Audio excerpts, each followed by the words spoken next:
What is an industry secret that you know? Story 1. The stuff that makes movie theater popcorn taste like movie theater popcorn is called Flavacol. It's a salt-like additive that you can buy yourself and add to your popcorn at home. A carton lasts forever because you only need like a teaspoon of Flavacol per cup of kernels, and it's indistinguishable from the popcorn you get at the movies. I've had a carton for almost 2 years now, which I store in an airtight container. Every bowl I make with it makes me less excited about going to the movies. I learned this from working at a theater too. We put a small scoop of this yellow powder into the popper with the kernels. One day I caught a drop of the fake butter we used on my forearm, and without thinking I licked it off. It was flavorless. All of the flavors came from the yellow powder, Flavacol. It took years of pre-internet searching through a dozen toppings promising real movie theater popcorn flavor, but it was all lies. I found Flavacol at a restaurant supply place and I've been in heaven ever since. You can also find it online now. It's only about $5 for over 2-year supply. Story 2. Just last night we were playing a gig and my guitarist said he was going to show us a little trick he uses to get everyone on the dance floor. Over the mic, he asked everyone to come up in front of the stage so that we could get a group picture of everyone who came to the show. As soon as he got the pic, we started playing and everyone stayed on the floor until the end of the set. It was great. Somewhat similar, I went to an Oktoberfest cabaret at my university. The Papa band leader called for all the women to hold hands in a circle and all the men to link arms in a circle outside of them. The band played a few seconds while the two circles rotated in opposite directions. When the music stopped, you had to dance with the person you were facing. It was super fun. It got everyone dancing and it was a no-pressure way to dance with a stranger. The band did this 3 times in the evening. So I met 3 women, and the ice was broken for us to chat. Reminds me of the trick I used to use. I was a server at a restaurant and always worked a section with large tables. Sometimes people would linger well after they were done eating or drinking, so I would ask if they wanted a photo. Half would get out of their seats to go around to the other side of the table, and our bussers would clear everything they could from the table while I took the pic. Oh, let me clean up the table so it doesn't look messy in the shot. Now that they're out of their seats, they're more inclined to leave. Story 3. Theater seats aren't all the same size. Some are narrower than others. We use a variety to manipulate the sawtooth arrangement so that you look through the gap between heads, not straight into the head of the person in front of you. That means some seats are better, i.e. wider, than others. Is there a quick trick to identify wider seats besides carefully eyeballing each one or measuring? Like, do the rows of seats alternate between wide and narrow, or are the ones on the end usually one or the other? Is there a typical pattern to this variation? It depends a lot on the exact layout. One venue I work in, live theater, not movie theaters if that's what you're picturing, is a thrust stage. So seats are in a semicircle around it. Each row needs to get slightly wider to accommodate the circle. The seats are 3 different sizes, and they cycle every 3 rows. So maybe it's 10 20-inch seats, 10 22-inch seats, 10 24-inch seats, then 13 20-inch seats. So it staggers people's heads a bit and keeps the aisles straight. Those numbers are made up because I haven't done seat part inventory in a few years, but you get the idea. A straight-on seating bank might alternate rows, and some venues will mix and match sizes to fit specific areas. Maybe 5 20-inch seats leave a weird gap, so they swap 2 seats to be wider. The AMC in town has the cushy powered recliners, which are great, but I'm a bigger guy and always hit the stupid recline buttons with my thighs. Seriously, why not put them on the front of the armrest? Super annoying when you get comfy and suddenly you're on the move. Figured they were all the same. I'll definitely be on the lookout for the wider chairs. I'm overweight, but not to the point that I am unable to do things physically. In fact, I've lost 25 pounds in the last 9 months by accident. In a good way, I was exercising, just wasn't actively trying to lose weight. Theater seats always seem too small if I have anything in my pockets. If there's nothing in my pockets, I'm fine. But it's like, guys, you could easily make the seats each 1 inch wider and have the same amount of seating. Just make the aisles a few inches smaller or something. Story 4. ER veterinarian.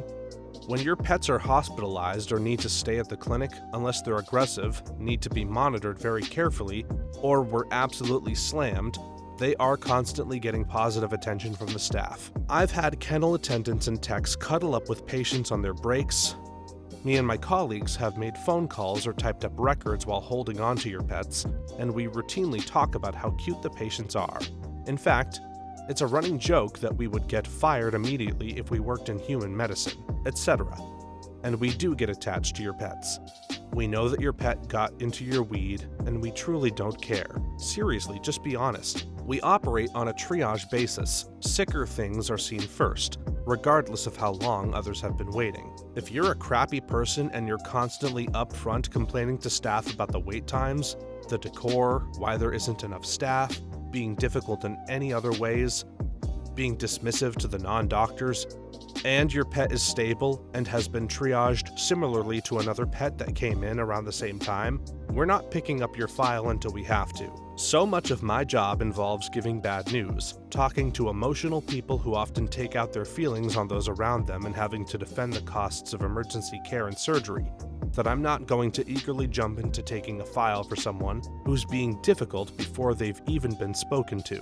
My cat is a fuzzy little bastard, but he has the biggest, wettest anime eyes ever, very soft fur, and a very strong freeze response at the vet. Vet techs are obsessed with him. When I picked him up from his tooth removal, 3 techs told me he's their favorite patient. Cat tax. I had a beautiful little cat. He was about 6 pounds, adorable fluffy little boy. He was a total turd anytime you tried to get him to do something he didn't want to do, like cutting off a mat or whatever. Then driving to the vet, he would give up on life, full floppy catatonia. Well, I'm gonna die now, and the vets and groomers were shocked with how good he was. So sweet. He'd sit on their shoulders. I never broke it to them that he was in abject meltdown mode, begging for his life, lol. Many asked me why I didn't just groom him at home since he was so good. Ha! He was a tiny buzzsaw when I tried it. Absolutely not. My husband is an ER vet, and I can confirm at least the first and second points based on his stories and texts from work. The number of times he's written clinical notes with a dog's head in his lap in the kennel is heartwarming.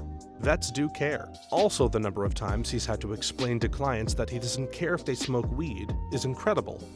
You're gonna save yourself a lot of money on diagnostic if you're just honest. I work in a vet clinic as well and wanted to piggyback off of your comment. We genuinely love your pets and want them to get the treatment they need. Because of this, many practice managers that I've worked with will adjust your bill if you're unable to fully afford treatment. Now, this is highly dependent on your clinic/PM, but if you're upfront about how much you can afford, there's a good chance they'll work within your budget.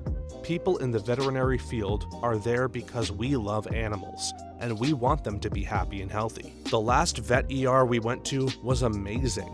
The vet tech knew my wife was struggling, so she brought peanut butter for her to give our pup. She saw that I was struggling and accurately deduced that I'd be interested in seeing how their lab equipment worked. And they of course treated our pup amazingly. He was fine, he'd eaten the butt of a joint at the park, and we actually found it in his puke from the car. But we lost our prior pup at the veterinary hospital, so seeing and hearing the other dogs in distress and worrying about ours was hard. Pretty certain the actual vet didn't believe that our dog found the weed in the park, but that's okay.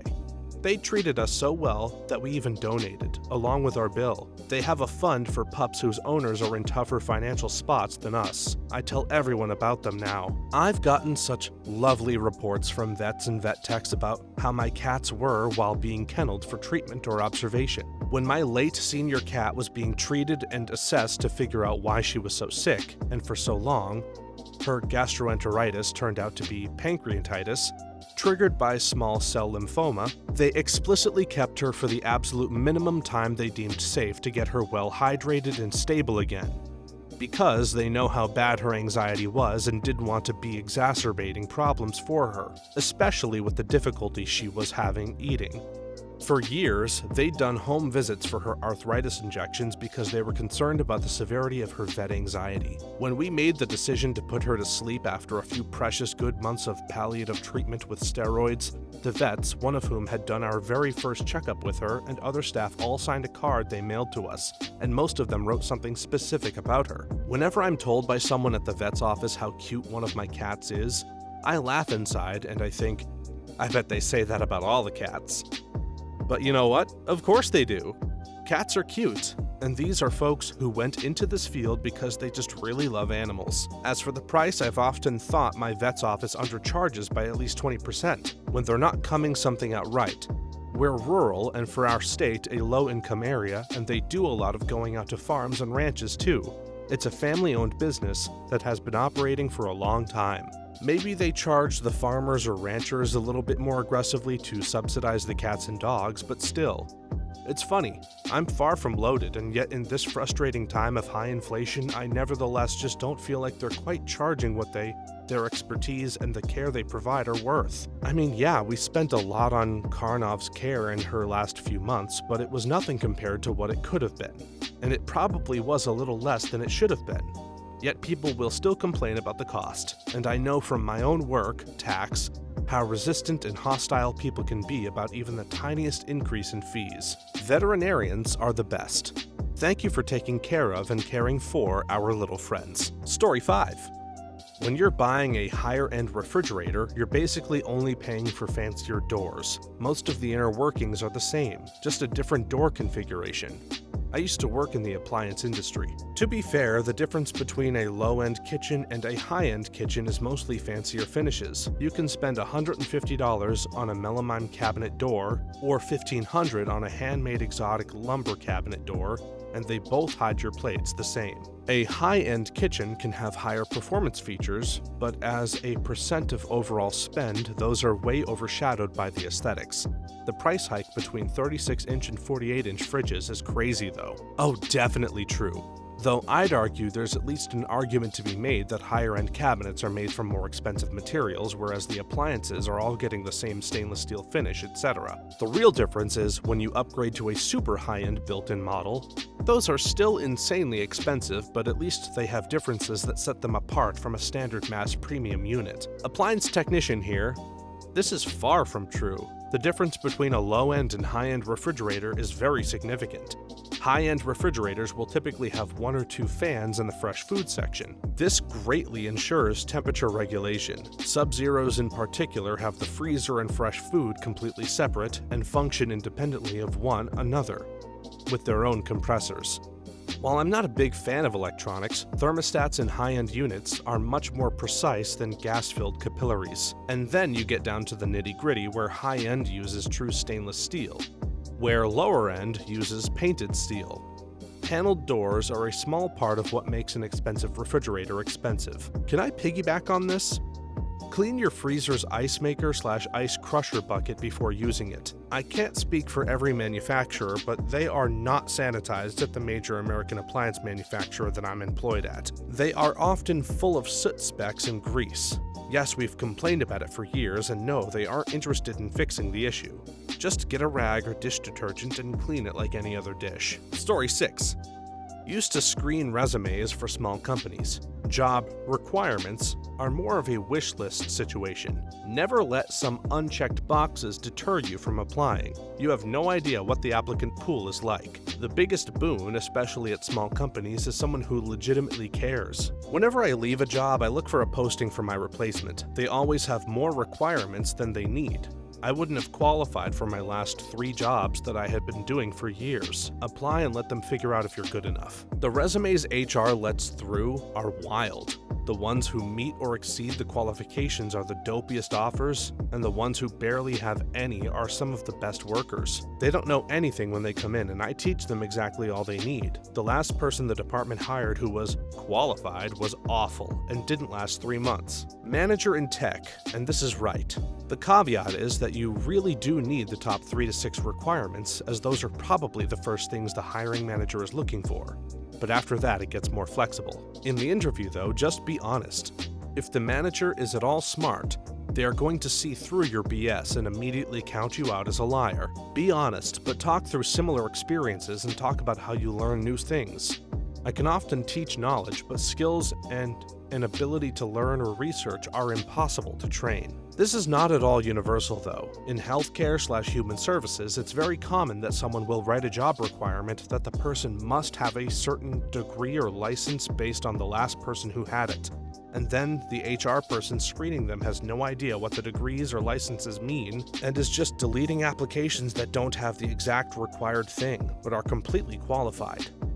I've supervised so many programs where we as clinical supervisors weren't allowed to write the job description or screen resumes, so qualified people were just getting deleted because an HR person didn't know that someone with an independent counseling license was more qualified than must-have bachelors in social work for the particular position. Story 7. Most fitness models, coaches, and influencers are using anabolic steroids or have done it once at least, and among competitive bodybuilders, everyone does it. But almost no one admits it. And everyone looking muscled up in a Marvel movie, it's an open secret in the movie industry that part of the Marvel's personal trainer and diet package includes roids. I hate seeing it on non-superhero movies though, like comparing the volleyball scene in the original Top Gun to the beach football scene in Maverick. The first has guys in good shape, and the second has actors ridiculously roided out. It kind of works if they're supposed to be superhuman, but if it's supposed to be the real world... I remember watching the first Thor movie and then hearing that Chris Hemsworth said that he had never touched a weight until something like 6 months before the movie, and realizing that they were all on steroids. There was an interview with the Captain America actor, and they asked him what he does for fitness, and he looked embarrassed answering the questions. I think you are absolutely right here. Super famous ones like Chris Evans and Henry Cavill are blessed with excellent genetics. They do work out, but it has to be that and steroids. That's just not how a normal human body looks, even a very fit one. To be fair, one of the things a lot of these actors do before shirtless scenes is dehydrate themselves. It causes the skin to thin quite significantly, which is how they achieve the look that their muscles are bursting out of their skin. It looks unnatural because it is unnatural. They're dehydrating their skin to a point that it squeezes their muscles. Is this true for female fitness models too? I see on Instagram a lot of slim but athletic women with six-pack abs, and I was curious about it. It seems like that even for a man that is hard to obtain, and for a woman it's even harder. They claim genetics, which just doesn't seem true. Being in that sort of shape long term is actually fairly unhealthy. A lot of influencers get into that ultra lean physique and over the course of a few days take enough photos in a range of outfits and locations that they can keep posting content daily for a long time. So their followers get the impression it's possible to look like that all the time when it simply isn't. To really make the muscles pop requires fasting and dehydration. My buddy used to work at Mr. Olympia and said it was pretty gross and sad backstage. Some people pass out waiting their turn. The dehydration reminds me of MMA weight cuts. Before the UFC made some changes to what people are allowed to do to rehydrate before a fight, multiple people went to the hospital with liver failure. It's insanely dangerous to do that to your body, like long-term damage. But when it's your livelihood and it's hyper-competitive, people will do what they have to do to get a leg up. Edit. To add to this, since it got some traction, the rule change was primarily that you couldn't IV rehydrate between weighing in and the fight. Using saline and potassium, dudes would literally dehydrate themselves to the brink of death, then would hook up to an IV until the fight came. At that point, dudes that weighed in at 171 pounds would be walking around at around 200 come the fight. Another rule change they made is measuring your level of hydration, I believe, throughout the weight cutting process. You now can't go below a certain percentage. That said, at the highest of levels, even a couple of pounds can make a huge difference. As we saw with that boxing match recently where the dude weighed in at 3 pounds over and agreed to pay $1.5 million of his purse to the other fighter so he'd still fight him. Dudes would rather fight a few pounds heavier, even if it means still recovering from one of the hardest things you could ever put your body through. I have to imagine bodybuilding comps are very similar, and like OP, I responded to, said, backstage during weight cuts is super gross and depressing. People just destroy themselves to the brink for a slight advantage, but if your opponent is doing the same thing, you can't afford not to. I really wish for fighting in general, they would get rid of weight cuts. It's a difficult problem to solve. You'd probably have to average a certain weight over a few days leading up, but then it would be more about the fight and less about who cut weight better. Story 8. Hospitals suck at cybersecurity. The cybersecurity field can feel like an eldritch horror. Innumerable monsters are lurking at the door, and the people who control said door are difficult to reason with. Speaking as one of those people, it's like trying to keep kids from playing with plasma torches because fire is pretty. It sure is, kid. It'll also burn the flesh clean off your fingers and quite possibly your bones, too. So when you complain that I'm not being reasonable and not working with you, what I hear is the whining of someone who doesn't understand the danger and still has all their fingers. Every time a unit falls for the fake phishing emails IT sends out, the entire hospital has to suffer through another cybersecurity presentation. I got a suspicious email about getting recognition points shortly after starting at a new hospital. I sent a screenshot of the email to our boss to ask, "Is this a phishing email? It seems suspicious," only to be congratulated and told it was a real thing. Thank you for being cautious. If my SOC got wind of this, you would promptly get a visit from me or one of my investigators and be given a cybersecurity challenge coin. Good on you. Not enough people understand that cybersecurity is a function, to some degree, of basically every employee's role in a business, especially businesses encumbered by stringent regulations like healthcare. Nearly every organization sucks at cybersecurity, and not just a little bit, but failing to do core legal and regulatory requirements. Most do not have the capability to know if they have been hacked or if data has been leaked, or to do proper investigations after a breach. This is the reason you will see claims like, "We have no evidence that sensitive personal data has been compromised," because essentially they have no idea if it had been taken or not. At this point, most people will have had data taken in multiple breaches, data that can be aggregated together with existing open source data to build targeted profiles, identity theft, etc. We are going to soon see data weaponized using AI to do sophisticated spear phishing attacks. AI will build the attacks and select targets learning, which give the biggest payoff. This will start as text-based, email, DMs, SMS, and social media, and then expand to deepfake audio-based attacks calling your phone and appearing to be people you know. The worst part is, most of the data held by organizations about you is data they do not need to hold. These organizations make themselves targets for attacks because they hold this data. Story 9. I was told during my driver training for a public bus company that if a car pulls out in front of you causing you to slam the brakes, hit it. Let the passengers claim insurance for the car driver. If you slam the brakes and avoid the collision, the injured passengers will/can sue the bus company. Truck drivers aren't usually told this, but the same for freight transport. Slamming the brakes or swerving swiftly can cause a mess in cargo. Then, with no collision whatsoever, the driver is solely responsible for the freight loss. I was straight up told to do this when it came to deer. I did one overnight route for about a year across US 20 through country and farmland areas in Indiana and Ohio. I killed at least a dozen deer that year. I'd just call it in, make my delivery, and drop off the truck to the shop. I'd get a loaner for a few days, which usually sucked because they were the ones about to be traded in. Please tell your local news station about this one trick that saves the city money. It's not truly about the insurance, it's about the trolley problem. Do you risk injury to the 1 to 3 people in the car ahead, or the 1 to 3 dozen people inside the bus? The same rule applies to animals on the road while you are driving a standard passenger car. Do not swerve to avoid the deer. You give up control and are likely to flip or hit a tree. Instead, slow gently without swerving and brace for impact. Try not to tighten up your muscles because you're more likely to tear a rotator cuff or something than to actually prevent a fracture. I dated a truck driver who told me that when he trained newbies, he would tell them to never swerve and instead kill the idiot driver who cut them off. When driving a huge trailer, it is a matter of his life or the life of the stupid driver cutting him off/causing a catastrophic accident. It is less catastrophic for the truck driver to hit or kill the driver in front of him that he absolutely cannot avoid hitting, versus the alternative, which would mean swerving with a ton of cargo that he is hauling. I always think of this when I'm driving and never get in front of huge trucks, and always leave plenty of space as a buffer to try and get the hell out of the way if I need to. When we were on the highway, my husband passed a truck and the trucker honked at him angrily, so my husband's like, "What's his problem?" And I tried so hard to explain that he didn't put nearly enough space between him and the truck when he merged back in front of it. But he's so overconfident about his driving abilities that nothing I say made sense to him. In his mind, he would never be in a situation where he had to suddenly slam on his brakes when passing a truck. Story 10. Healthcare IT is held together with duct tape and twine. Related, pay attention to the treatment release forms. Your health data is being sent everywhere and there's not anything you can do about it.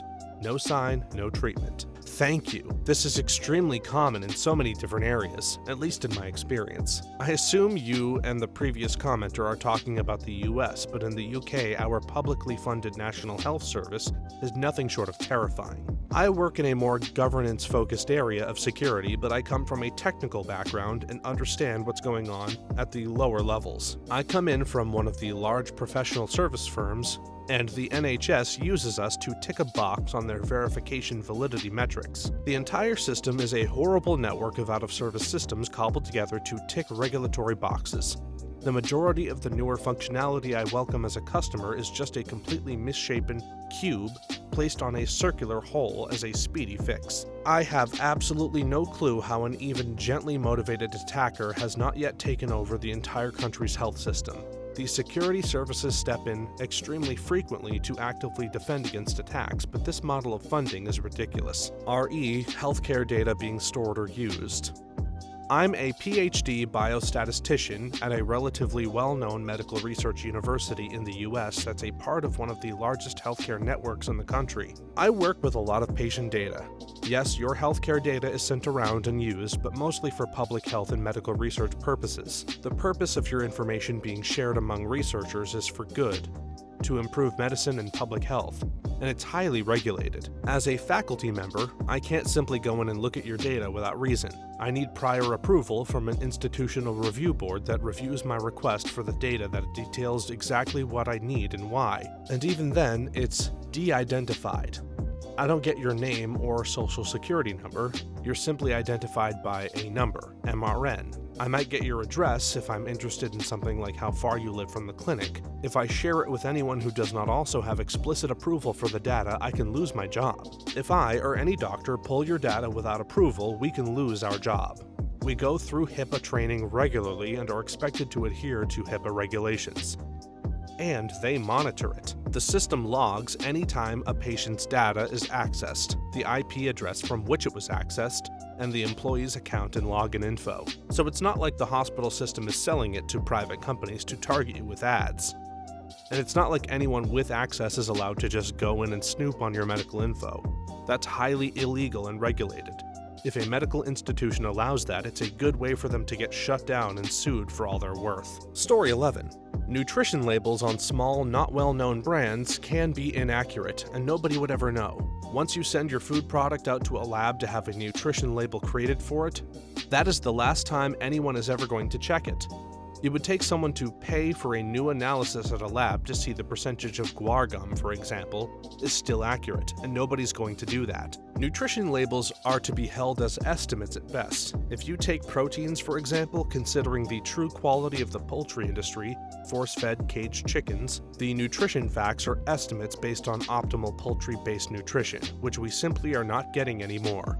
This is held across an overwhelming amount of avenues. As someone with food allergies, I am also unfortunately intimately aware of this. I'm asking, didn't anyone read The Jungle out loud a couple of times a week at least? Our subreddit and community spaces serve as networks where people fortunate enough to have access to testing can alert others when products are unlabeled or outright falsely labeled by companies. I've watched people report companies for years with dozens of people commenting they've done the same with absolutely no consequences. That's when I knew I lived in the greatest country on earth. Who knows how many lives are ended prematurely or are severely affected by this specific type of greed. The type of greed that steals your autonomy over what you are putting in your body. It disgusts me. Beyond that, it affects me daily. It sends me to the hospital every once in a while.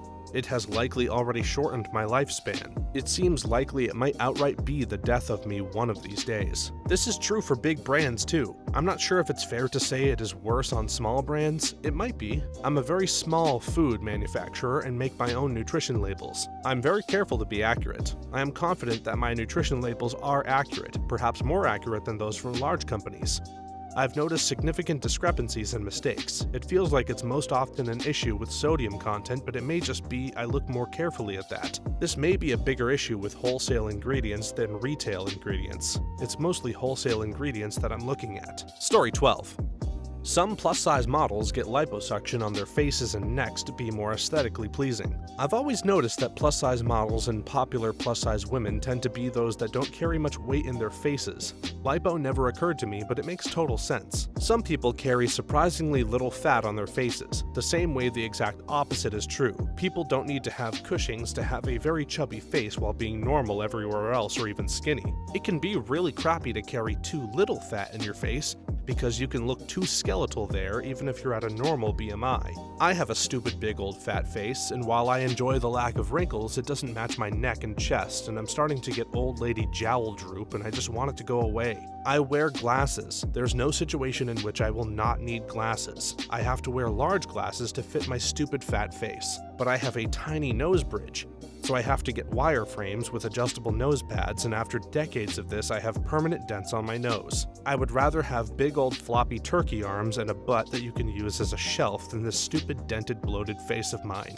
Disclaimer, I feel kinda weird and awkward typing the below. I'm not trying to put down any particular group of people, nor how they choose to live their lives, but I do have these observations for what it's worth. I would guess the people in question aim to carry just enough facial fat to appear most attractive in a sort of cherubic sense, a sort of sweet spot, if you will. Beyond that, I'm guessing they aim to lipo away the excess that tends to otherwise suggest they're obese. That way, they get the best of both worlds, one might say. Part of why I say that is because looking at before and after pics, it seems like plenty of obese people who worked hard to lose weight also tend to gain a bunch of visible lines and character in their faces afterward. The point is, I could easily see followers or supporters reacting with thoughts of, oh, now they look older or less facially attractive, even as we're all impressed and inspired by how much better their bodies look and how we're inspired by how much they've helped themselves health-wise. My overall point is that when it comes to people in the public eye, sheer appearance may be more important than overall health, hence their motivations for stuff like strategic lipo, and many other appearance maintenance practices. Apologies in advance if I offended anyone with the above. It was not my intent. Thanks for watching until the end. If you have a similar story to these that you would like to share with us, please leave it in the comments below. If you enjoyed this video, please leave us a like and subscribe. To see more videos like this one right now, please stop by our channel. Thanks again, and see you next time!